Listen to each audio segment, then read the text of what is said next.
ታፍነው የነበሩ አባቶቻችን አሁን ላይ ደግሞ በይፋ ታርደዋል።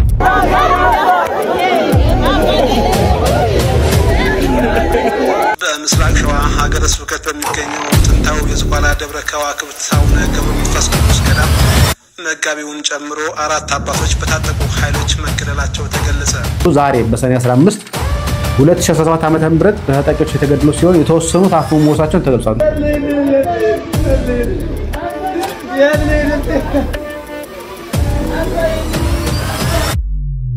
ሰላም ጤና ይስጥልኝ ወደ ተከበራችሁ የኢኦቲ ሪአክት ቤተሰቦች ደምቃችሁልኝ በአዲስ ነገር በአሳዛኝ ክስተት ተመልሻለሁ። ሀዘን አይለይሽ የተባለች መስራች ቤተክርስቲያናችን ዛሬም እንግዲህ አመቱን ጠብቀው ተዘካራችሁ ባለፈው አመት የካቲት 13 ነበር ስናለቅስ የነበረው። ዛሬ ይሄው ሰኔ 15 ላይ በድጋሚ በዝቋላ አባቶች ታርደዋል፣ ተረሽነዋል፣ ተገለዋል፣ የሚጠፉትም ጠፍተዋል። እንደባለፈው ነው። ይሄን የሚያክል አባት ሞታል፣ ይሄን የሚያክል አባት የት እንዳለ አይታወቅም ነው ተበይ ዘገበልን። እንግዲህ ማንንም ይሄ ነገር ሲናገር ይሰማን አይደለም ከማወረ ቅዱሳን ውጪ። ማወረ ቅዱሳንም እንግዲህ ዜናው ዘገበ እንጂ ሌላ የወሰደው እርምጃ እንዳለ ምንም ያስታወቀው ነገር የለም እና በጣም የሚያሳዝን ነገር ነው። የሚያሳዝን ክስተት ነው። ሲብር የተፈጠረ የሚሆነው ነገር የምንመለከት ነው የሚሆነው። የባለፈው አመት እንግዲህ ለማስተዋወስ ያክል የማስደምጣችሁ ነው የሚሆነው። እነዚህም ደግሞ ከ10 ሚሊዮን በላይ ኦርቶዶክሳውያን ተፈናቅለዋል ብለው ሊቀልቀውት ያሰሩት መልእክት አለ። እሱን የምንመለከት ነው የሚሆነው። ለማንኛውም ሁላችሁም ቪዲዮ ላይክ ማድረጋችሁና ለሚደርሱ አካል ይመለከታል የምትሉ አካል ካለ ሼር ማድረጋችሁ እንዳትረሱ። እስቲ ሰምተን ነበር ምን እንደፈጠረ ሳን ባስነበበ መረጃ መሰረት በገዳማት የነበሩ በተለይ ከባለፈው የምናስታውሰው ነው ታፍነው የነበሩ አባቶቻችን አሁን ላይ ደግሞ በይፋ ታርደዋል። ስም ዝርዝራቸው እስካሁን ድረስ አልወጣም። ምን ያህል ሰው እንደተገደለም እስካሁን ድረስ የታወቀ ነገር የለም። ምን ያህሉ ታፍነው እንደተወሰዱም እስካሁን ድረስ የታወቀ ነገር የለም። በቁጥር የምናውቀው ነገር የለም። ነገር ግን እንዲህ ይላል የማወረ ቅዱሳን ዘገባ። የዝቋላ ገዳም መነኮሳት በታጣቂዎች መገደላቸውን ተገለጸ ይላል። በዝቋላ ገዳም ደብረ ከዋክብት አቡነ ገብረ መንፈስ ቅዱስ ገዳም ቁጥራቸው ያልታወቁ በዋሻ የሚኖሩ መነኮሳት በታጣቂዎች መገደላቸው ተገለጸ ይላል። በዋሻ ውስጥ የሚኖሩ በብህትውና በተባትሆ ራሳቸውን ከሰው አግልለው በዋሻ ውስጥ የነበሩ አባቶቻችን ምን ብለዋል? ተገለዋል። እሱ ብቻ አይደለም መገደል ብቻ አይደለም። ምን ይላል? በኦሮሚያ ክልል በምስራቅ ሸዋ ዞን ውስጥ የሚገኙ የዝቋላ ደብረ ከዋክብት አቡነ ገብረ መንፈስ ቅዱስ ገዳም ውስጥ የሚኖሩ ዛሬ በሰኔ 15 2017 ዓመተ ምህረት በታጣቂዎች የተገደሉ ሲሆን የተወሰኑ ታፍነው መሞታቸውን ተገልጿል። ታሳውሱ ከሆነ በባለፈው ላይ የተወሰኑ አባቶቻችን ታፍነው ተወስዶ ነበር ተብሎ ነበር። ከነዛ ውስጥ መካከል ላይ የተመለሱ ነበሩ፣ እዛው ተገድለው የተገኙ ደግሞ ነበሩ። እንዲሁ አሁን ደግሞ እነኚሁ የተገደሉ አሉ፣ በዋሻ ተገደሉ አሉ፣ የተወሰዱ ደግሞ ሰዎች አሉ። እየጮህን እየተናገርን ግን አይደለም። ይሄ ግድያ መቆም አለበት የሚለው ነገር ግን እየሰማን ግን አይደለም። አላቅም ፖለቲካ ብዙ መከታተል ሰው አይደለም። በራሽ ላይ ታሳውሱ ኮኔ የባለፈው የተከሰተው የካቲት ወር ላይ ነበር 2016 ዓመተ ምህረት ላይ አባቶቻችን ታርደው በጥይት ተመተው መነኮሳት ብር አምጡ ተብሎ ማለት ነው። በዛ ውስጥም ሰው እንደነበራቸው በውስጥ እንኳን ሰው እንደነበራቸው የምናውቀው ብዙ ጊዜ ዜና ሰርተንበታል እዚሁ ሚዲያ ላይ ራሱ። የካቲት ወር ባለፈው ነበር። አሁን ደግሞ ሰኔ ላይ ደግሞ ይሄ ነገር ተደገመ ማለት ነው።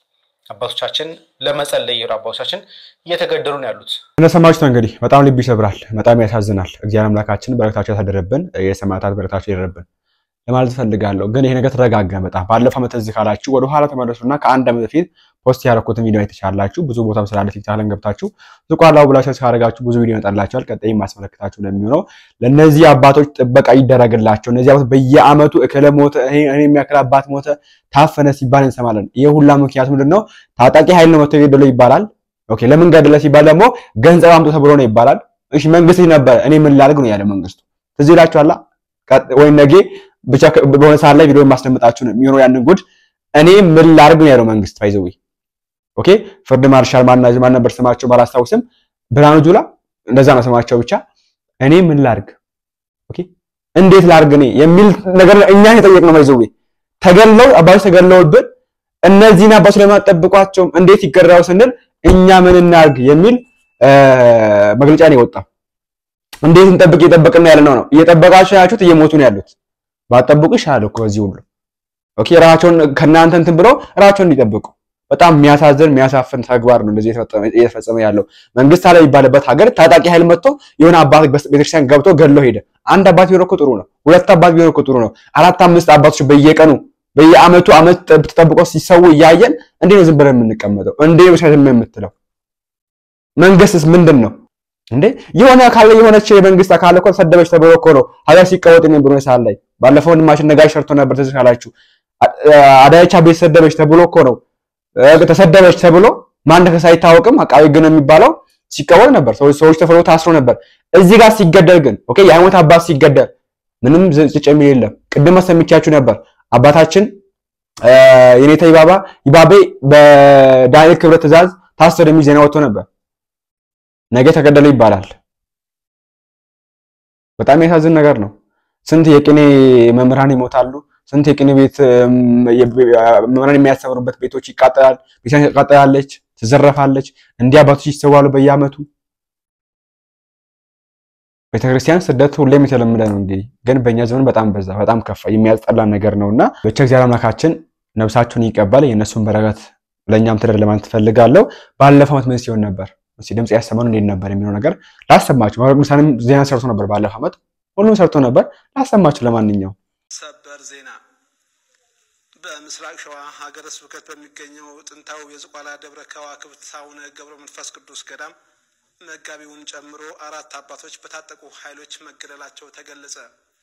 ሰኞ የካቲት 11 ቀን 2016 ዓ.ም ታጣቂዎች 3 አባቶችን አግተው ወደ በረሃ ከወሰዱ በኋላ የታገቱትን ለማስለቀቅ ገዳሙ ጥረት በሚያደርግበት ወቅት የካቲት 13 ቀን 2016 ዓ.ም ተጨማሪ አባቶችን በመያዝ አንደኛ አባ ተክለ ማርያም አስራት የገዳሙ መጋቢ፣ ሁለተኛ አባ ኪዳነ ማርያም ጥላሁን የገዳሙ ጸሐፊ፣ ሶስተኛ አባ ገብረ ማርያም አበበ የገዳሙ የመጽሐፍ መምህርና ቀዳሽ፣ አራተኛ አባ ኃይለ ማርያም በአመክሮ የሚኖሩ መናኝ እንደተገደሉና አብረው ከነበሩት አንድ አባት ብቻ ማምለጥ መቻላቸውን የገዳሙ ኃላፊዎች ለኢትዮጵያ ኦርቶዶክስ ተዋሕዶ ቤተክርስቲያን ቴሌቪዥን ገልጸዋል። መሞታቸው ብቻ ሳይሆን አሟሟታቸውም ዘግናኝ ነበር። አስከሬናቸው እንኳን ተለቃቅሞ እንዲቀበር ነው የሆነው። መጋቢ ካህናት ቆሞስ አባ ሀብተ ጊዮርጊስ በኢትዮጵያ ኦርቶዶክስ ተዋሕዶ ቤተክርስቲያን የገዳማት አስተዳደር መምሪያ ኃላፊ በግፍ በተገደሉት የዝቋላ ደብረ ከዋክብት አቡነ ገብረ መንፈስ ቅዱስ ገዳም አባቶች ዙሪያ ከተዋሕዶ ሚዲያ ማዕከል ጋር ቆይታ አድርገው ነበር። የመምሪያው ዋና ኃላፊ የሆኑት መጋቢ ካህናት ቆሞስ አባ ሀብተ ጊዮርጊስ አስራት እንደተናገሩት ከጥቃቱ በፊት በተደጋጋሚ የማስፈራሪያ ዛቻና ገዳሙን ለቃችሁ ውጡ የሚባሉ መልእክቶች ይደርሱ እንደነበረ ገልጸዋል። ከዚህም ክስተት ቀደም ብሎ የገዳሙ መጠባበቂያ መሳሪያና የመናንያኑ እህል በኃይል ተወስዷል ያሉ ሲሆን የሚመለከተው አካል ለጉዳዩ ትኩረት ካልሰጠ ወደፊትም ከዚህ ያልተናነሰ ወንጀል በገዳሙ ሊፈጸም የማይችልበት ምንም ምክንያት አይኖርም ብለዋል። ምንም እንኳን ለቤተክርስቲያን አባቶች መደብደብ መሰደድና መገደል የነበረ ቢሆንም ያሁኑ ግን መሞታቸው ብቻ ሳይሆን አሟሟታቸውም ዘግናኝ ነበር። አስከሬናቸው እንኳን ተለቃቅሞ እንዲቀበር ነው የሆነው ሲሉ ለተዋሕዶ ሚዲያ ገለጻ አድርጓል ማለት ነው። እንግዲህ ገዳማትን መጠበቅ የቤተክርስቲያኗ ኃላፊነት ብቻ ሳይሆን የመንግስትም ኃላፊነት ነው።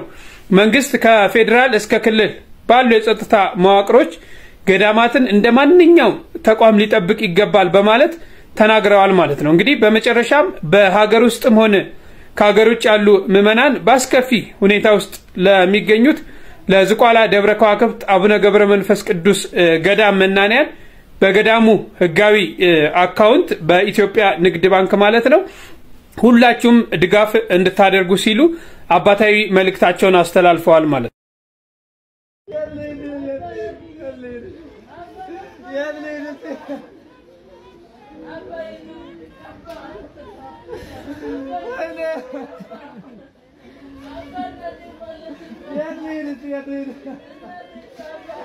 ቆይ ግን ምን አይነት አሳፋሪ ዘመን ላይ ነው የደረስነው? እነዚህ አባቶች ምን ያርጓችሁ? ቆይ ዓለምን ትተው እኮ ሄደዋል። ገዳም አይደለ እንዴ ያሉት?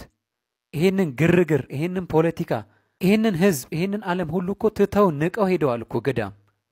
ምን ያርጓችሁ? ቆይ ከክርስቶስ ጋር እየኖሩ አይደለ እንዴ? ምን ሆንኩ ብላችሁ ነው የምትገሉት እነሱን? የናንተን መሬት አልነኩ፣ የናንተን ገንዘብ አልነኩ፣ የናንተ ስልጣን አልነኩ፣ የናንተን እምነት አልነኩ። እንዴት ሰው ይህንን ዓለም ትቶ ገዳም የገባውን አባቱ የሚሆነውን ሌት ተቀን የሚጸልይለትን ከክርስቶስ ጋር ልኖር ብሎ ሁሉ ነገር የተውን አባት እንዴት ሰው ይገላል? ደግሞ እኮ አንድ አባት አይደለም ስንት አባት እንደገደሉ ብታውቁ በጣም ነው የሚያሳፍረው። መንግስትም ሆኖ ግለሰብም ሆኖ የትኛውም ግሩፕ ሆኖ በጣም ነው የሚያስጠላው፣ በጣም ነው የሚያሳፍረው። እኔ ሁሉ ጊዜ ድምጽ ሆኖ የሚል ድምጽ እሰማለሁ። ድምጽ መሆን ቆይ እንዴት ነው? ቆይ እንደዚህ ነው? እንደዚህ ከሆነ እኔ በየቀኑ ቪዲዮ እሰራለሁ። አራቱ የገዳም አባቶች ተገድለው አንዱ ጠፍተዋል። ገዳሙንና እኛን ለማዳን እነሱ ተሰዉ፣ የኛን በደል እነሱ ከፈሉ። የደብረ ከዋክብት ዝቋላ አቡነ ገብረ መንፈስ ቅዱስ ገዳም አባቶች የገዳሙን መጋቢና ዋና ጸሐፊ ጨምሮ የደብረ ከዋክብት ዝቋላ አቡነ ገብረ መንፈስ ቅዱስ 4 መነኮሳት በታጣቂ ኃይሎች መገደላቸውን የማህበረ ቅዱሳን ቴሌቪዥን ዘግቧል። ከገዳሙ በስልክ ያገኘናቸው መረጃ እንደሚያሳዩት የካቲት 12 2016 ዓመተ ምህረት የታጠቁ ሰዎች ወደ ገዳሙ በመግባት 2 መነኮሳትን መውሰዳቸው እነሱ ይመለሳሉ ብለው ሲጠብቁ በማግስቱ የካቲት 13 2016 ዓመተ ምህረት ታጣቂዎቹ በድጋሚ መጥተው ለውይይት እንፈልጋቸዋለን በማለት 3 መነኮሳትን ወደ ጅዳ ተክለ ሃይማኖት ወስደዋል ተብሏል።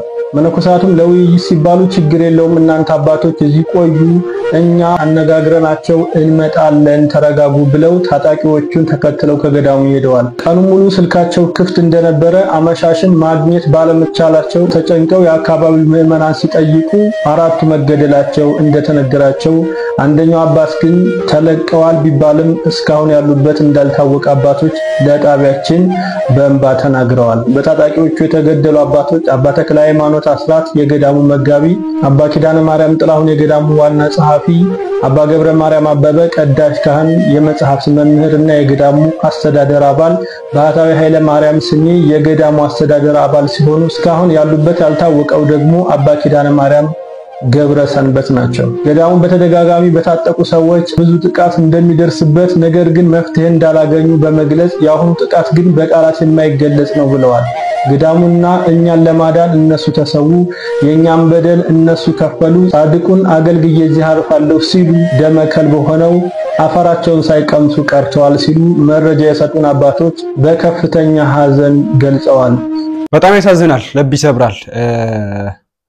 በየዓመቱ ወር ጠብቀው ነው የመጡት። ትንሽ ቀን ነው ያሳለፉት። የካቲት 13 ነበር ባለፈው፣ አሁን ደግሞ መስከረም 15 ሆነ። ትንሽ ቀን ነው ያሳለፉት። አንድ ወር ጠብቀው ነው የመጡት። ቀጣይ ወር አንድ ወር ጠብቀው ከአንድ ወር የሚሳርገው እነዚያን ሊፈጽሙ ይችላሉ ወይ እስከዛ ላይ ጠብቁ ይችላሉ። ለምን መፍትሄ እስከደረስ ማለት ነው።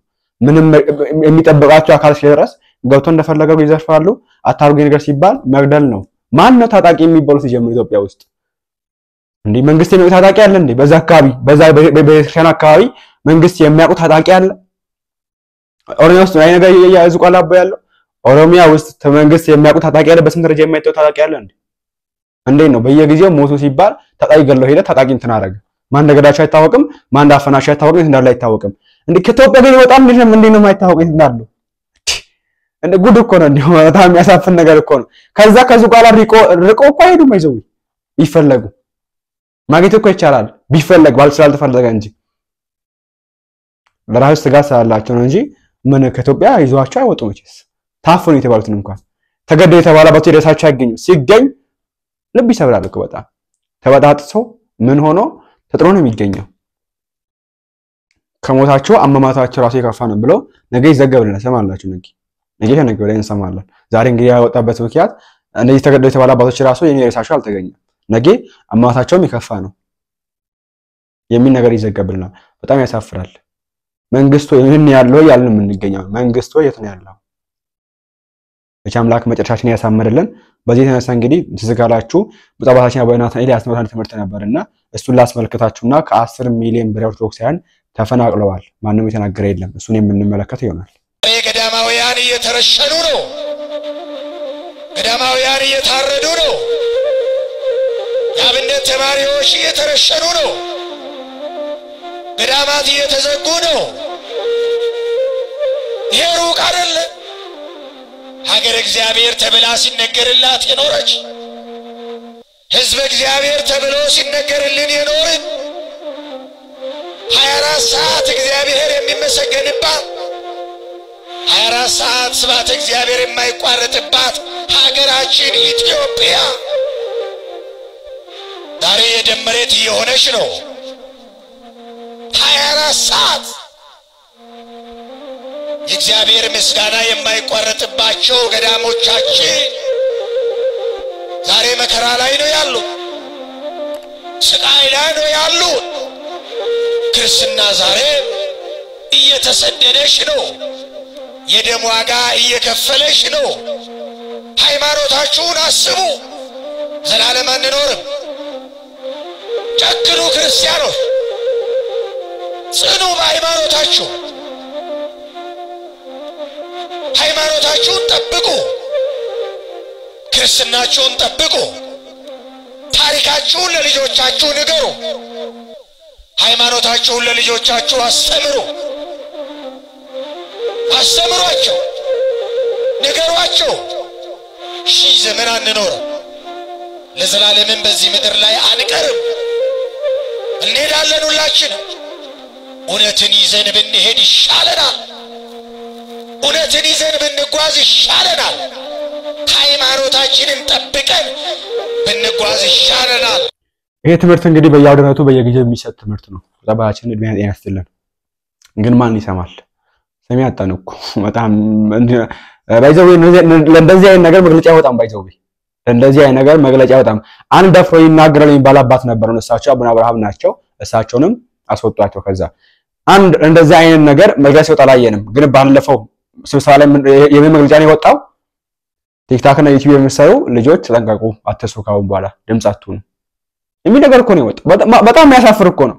ለቲክታክን ለዩቲዩብ መግለጫ ወጥቶ እንደዚህ ነው የሞቱ አባቶች ግን መንግስት ከለላ ያርግ የሚል መግለጫ አልወጣም። በጣም እንትን የሚል ነገር ነውና ብቻ ያለው ይጠብቀን ነው። እግዚአብሔር ማኪ ይጠብቀን። ማንን እንመን? አባቶችን እንመን? መንግስትን እንመን?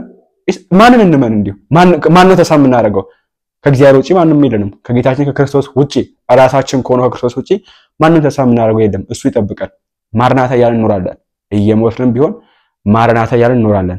ደግሞ የተለመደችዋን ክርስትና ሲመተ ተነካለ የምትባልና እየሞትን በዛ ላይ የምትላን ተረታችሁን ኮሜንት ላይ አስፍሩልን። ተረስላችሁ በጣም ይቅርታ። ወዴትም አትበዛም እየሞትክ መጥፊያ ይኖራል የሆነ ሰዓት ላይ ብዙ የጠፉ ተመልከቱ። ወደ ኋላ ተመለሱና ያያችሁ ክርስቲያናትን ወደሻን ታሪክ ተመለሱና ወደ ኋላ ያያችሁ ሂዱ። እስቲ ክርስትና ኦፍ ኮርስ አይጠፋም። ከኢትዮጵያ ወርግል ማጥፋት ይቻላል። ይሄን ማወቅ አለብን። ማይዘው ለምን ወደ ኋላ ስንመለስ ብዙ ክርስቲያን የሌለባቸው ሀገራቶች አሉ። ዛሬ ቤተክርስቲያን መስኪን የሆነበት ሀገር አለ ዓለማችን ላይ። ቤተክርስቲያን ቸርች የሆነበት ሀገር አለ ዓለማችን ላይ። ነገ ይሄ እዚህ ጋር ያለው ገዳም ቸርች እንደማይሆን መስኪን እንደማይሆን ምንም ማረጋገጫ የላችሁ የለንም ሁላችንም። ስለዚህ ስንመታ እንጠረክራለን፣ እንትን ስንሆን እንበዛለን እያልን እንዳንጃጃል ባይዘው እንደዚህ የሚል ነገር ነው ብዙዎችን እየጎዳን የሚገኘው እና ክርስቲያኖች እንንቃ ማለት ፈልጋለሁ። ይሄን አስመልክቶ እንግዲህ መምህራችን ለወጣቶቹም እንዲሁ ደግሞ ለተፈናቀሉ የተባሉ ክርስቲያኖችም ወደ 10 ሚሊዮን የሚጠጉ ከዛ በላይ የሚሆኑ አሉ ተዘረፉ የተባሉ እንመልከት እስቲ።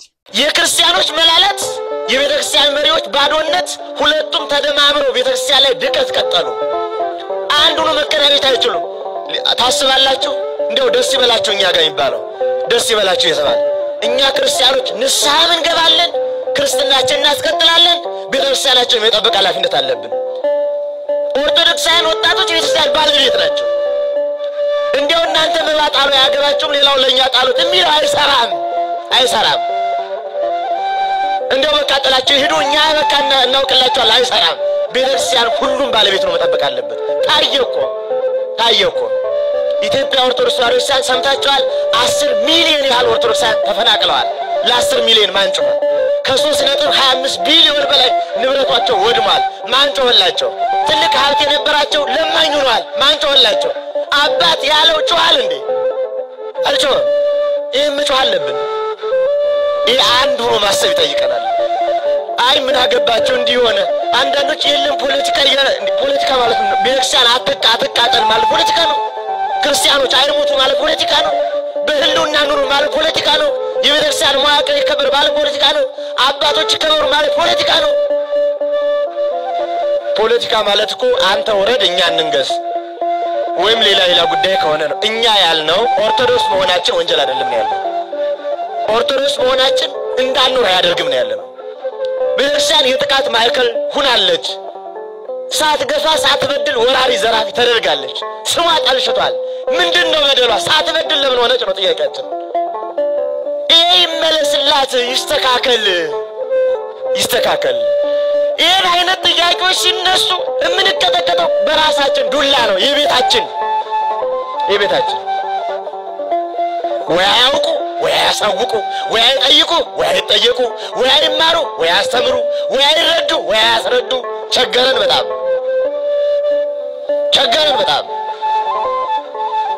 በእንዲህ አይነት ደዌ ውስጥ ተጠምጥመን ተያዝንና በእንዲህ አይነት ውስጥ መከራ ውስጥ ገባንና እኛ ክርስቲያኖች በየትኛውም መከራ አየን አንድ እንዳልሆን እንኳን ይከፋፍሉናል። ቤተክርስቲያን አንድ እንዳትሆን ትሰነጣጠቃለች። ክርስቲያኖች እንዳይገባቡ አንድ እንደሆኑ እንዳያስቡ ይሰነጣጠቃሉ። ስለዚህ መፍትሄያችን ምንድነው? በቤተ ክህነት ያለን ሰዎችም በዓለሙ ያለን ሰዎችም ኦርቶዶክሳውያን ወጣቶች ወንድም እህቶች በያለንበት መስመር የመጀመሪያው አንድ ሆኖ ማሰብ መለያየትን ማስወገድ ለክፉ ሰዎች ጆሮ አለመስጠት ቤተ ክርስቲያን ለሚገፋት ለማንም ጆሮ አለመስጠት አለመደንዘዝ ከመደንዘዝ መዳን አንድ መሆን። ሌላው ኦርቶዶክሳዊ የመፍትሄ አቅጣጫችን በትክክል ክርስትናችን ማወቅ ሌላው የመፍትሄ አቅጣጫችን አንድም ሆነን ዕውቀትንም ይዘን በቤተ ክርስቲያናችን ውስጥ ያገባኛል እንድንል ያገባኛል ሁሉም ያገባል። የማንም የላይ ንብረት አይደለች ማንም ያገባል። ቤተክርስቲያን ስላችሁ ህንጻውን አይደለም እናንተ ከሌላችሁ ምን ያደርግልኛል? ህንጻው ምን ያደርግልናል? ይሄን እኮ የሰራነው እኛ ተባብረን ይሄ እኮ ብሎኬትና ሲሚንቶ ነው። እኛ ተባብረን ስንኖር ነው የተቀደሰው የከበረው አባቶች ሲኖሩ የከበረው። ከሌሉ እኮ ይሄ የለም። አንድ ሰው ነው ቤተክርስቲያን ማለት አንድ ሰው ካጣን ነው ማለት ነው። ማንም ሰው እንዳይጠፋብን ያገባኛል ማለት እንድንችል ያገባኛል። ሌላው በቅዱስ ቤተክርስቲያን ህልውና ውስጥ መፍትሄ ለማምጣት የተቻለንን ነጥብ ማስቀመጥ የተቻለን በጎነትን ቤተክርስቲያን የምትቀጥልበትን የመፍትሄ አቅጣጫ በተለያየ መንገድ ማስቀመጥ ይጠይቀናል። በውስጥም በውጭም የማያስፈልጉ ነውሮችን ማስወገድ። አሁን እኛ ጋር ያለው በቤታችንም ያለው በክርስቲያኖችም ያለው አተንኩብን ክፋታችን ይቀጥልብን አተንኩብን እናንተ ሌላው ሆኑም ችግሩን ማስወገድ ነው ማጠብ ነው ማንጻት ነው ለቤተክርስቲያን በሚጠቅም መልኩ ማድረግ ነው። አትድረሱብኝ አይሰራም ለክክል መገኘት መሆን ነው መቻሉ። ስለዚህ እኛን ህይወታችንን እናስተካክል ቀኖና ህይወታችንን ኦርቶዶክሳዊ ህይወታችንን ዘልዛላ ወጣት እንዳይኖረን አላግባብ ድንግልናውን የሚያጣ ያለ ተክሊል ያለ ጊዜ ራሱን ያበላሽ ከቤተክርስቲያን ስርዓት ውጭ በሆነ መልኩ የሚጃጃል አላግባብ የሚሰክር የሚጠጣ ራሱን የሚያጠፋ እንዳይኖረን ሰነፍ የማይሰራ ገንዘብ የማያቆጥብ የማያዘጋጅ ክርስቲያን ወንድም እህቶቹን የማይመልስ እንዳይኖረን ያስፈልጋል። በሁሉ ነገር ዝግጁ የሆነ በሁሉ ነገር አቅሙን ያዳበረ በሁሉ ነገር ሴንስ የሚያደርግ በሁሉ ነገር ያልደነዘዘ ክርስቲያን ያስፈልገናል። ከመደንዘዝ ነፃ የሆነ ሲቀጥል በጋራ ድርሻችን ስናበረክት ያለ ድንፋታ በዓላማ ዝም የሚል የሚሰራ ግን ዝም ያለ የማይጮህ ዝም ያለ በዓላማ የሚንቀሳቀስ ክርስቲያን መሆን ይጠይቀናል። ሌላ በቤተ ክርስቲያን ውስጥ የምናደርጋቸው ነጥቦቻችን በእያንዳንዳችን በየሰንበት ትምህርት ቤት በየጽዋ ማህበር በተለያየ መልኩ ቤተ ክርስቲያን በመሰጠን አደረጃጀት ውስጥ አንድ ሆነን ለምትጠራን ግብረ መልስ ለመስጠት ባለቤት ሆነን ለመስራት አለሁኝ ማለት ተልእኮ ፈጻሚ ለመሆን ዝግጁ መሆን ይጠይቀናል። በእንዲህና በመሳሰለው ቤተ ክርስቲያን ልትቀጥል ትችላለች። ለቤተ ክርስቲያን መፍትሄው ልንገራችሁ እኛና እግዚአብሔር ብቻ ነን። ለኦርቶዶክስ መፍትሄው እኛና እግዚአብሔር ብቻ ነን። ከኛውና ከእግዚአብሔር ውጭ የለም። ከኛና ከእግዚአብሔር ውጭ የለም። የብዙ ድቀቶቻችን ምክንያቶች ብዙ ናቸው። ቤተክርስቲያን ድቀቷ ቀኖናዊ መፍትሄ ድቀቱ የክህነት ድቀቱ የስብከት ድቀቱ የምንኩስና ድቀቱ የድቁና ድቀቱ የመሪነት ድቀቱ የክርስቲያን አኗኗር ድቀቱ ብዙ ነው። አንድ ክርስቲያን ከትዳር ውስጥ ያለው ድቀት ተቆጥሮ ተሰብሮ ሲወጣ ራሱ የክርስቲያን ቤት አይመስልም። አንድ ዲያቆን በዲቁና ውስጥ ያለው ድቀቱ የዲቁና መልክ አይመስልም። እኔን ጨምሮ አንድ የሚያስተምር ሰው በስብከት ውስጥ ያለው ድቀቱ ሳቂ አይመስልም። አንድ ካህን በክህነት ውስጥ ያለው ድቀቱ አይመስልም። አንድ መነኩሴ እንደዚህ አይመስልም። ይሄ ማለት የሚሰሩ አባቶችን አይመለከትም። እኔን ነው የሚመለከተው ያጠፋሁትን። በሁሉም ወገን ድቀት አግኝቶናል። ይሄንን ብናወራው አይሆንም። መሆን መመለስ ነው መቻል ራሳችን ማቆም መቻል መዘጋጀት መቻል። ሌላም በየጊዜው ለኦርቶዶክሳዊ መልስ አንዳንዱ ሰው መንፈሳዊ ሳይሆን መንፈሳዊነት ይቀጥል ይላል። ራሱ መንፈሳዊ መሆን አይፈልግም። መንፈሳዊነት እንዲቀጥል እኛም መሆን አለብን። ኦርቶዶክሳዊት ህይወታችን እንድትቀጥል እኛም መስራት ስላለብን ተባብረን እንድናደርግ ነው የምለው። አበዛውባችሁ ይመስለኛል። ብዙ ነው ችግራችን። መፍትሄ ምን ፈልገውን በብዙ መንገድ ነው። በየትም ይሁን በየት ግን ለአንዲት ኦርቶዶክሳዊት ጉባኤ ማህበር ተልኮ እንውሰድ። በቃ ቤተክርስቲያን ልካኛለች እንበል። ምን እያልሁኝ ነው? እስኪ ድምጻችሁን አሰሙ። ማን ልካናለች? ማን ልካናለች? ቤተክርስቲያን ልካኛለች። እኔ ቤተክርስቲያን ልጅ ነኝ፣ ልካኛለች። ለአንዲት ኦርቶዶክስ ቤተክርስቲያን እየሰራው ነው፣ እያገለገሉ ነው ብለን አገልጋይ ሆነን እናስብ፣ እንተባበር፣ እንተጋገዝ፣ እንረዳዳ፣ እንማማር ነው ምለው። መራችንን ጤና ይስጥልን፣ ቃሎትን ያሰማልን እና ያለው ነገር ይሄ ነው። እኛም አንጃጃል አጃጅ ነው ለነሱ ፖለቲካ እየሰራችሁ ነው ማለት እንባባለን እኮ። አሁን ኮሜንት ገብታችሁ ብታነቡ ይሄ ዩቲዩብ ቻናል ግን የክርስቲያን ኦርቶዶክስ ነው መንፈሳዊ ነገር ነው የሚሰራው ይባላል እኮ። ለምን የፖለቲካ ይዘት አሳያለን? አሁን እናሳያለን። ምን ታረብ ምን ክርስቲያን ፖለቲከኛ ይሆን? ማን ነው ያለው? ሲጀምር ማን ነው ያለው? እንደዛ የተባለ እኮ ይሸሸን እኮ ነው። ረቀረቀን አሁን ላይ እንደዚህ ስንፈጅ ማንን ድምጽ የማይሆነን እዛ ውስጥ አንድ አካል ቢኖር አንድ የሚረባ ሰው ቢኖር እኮ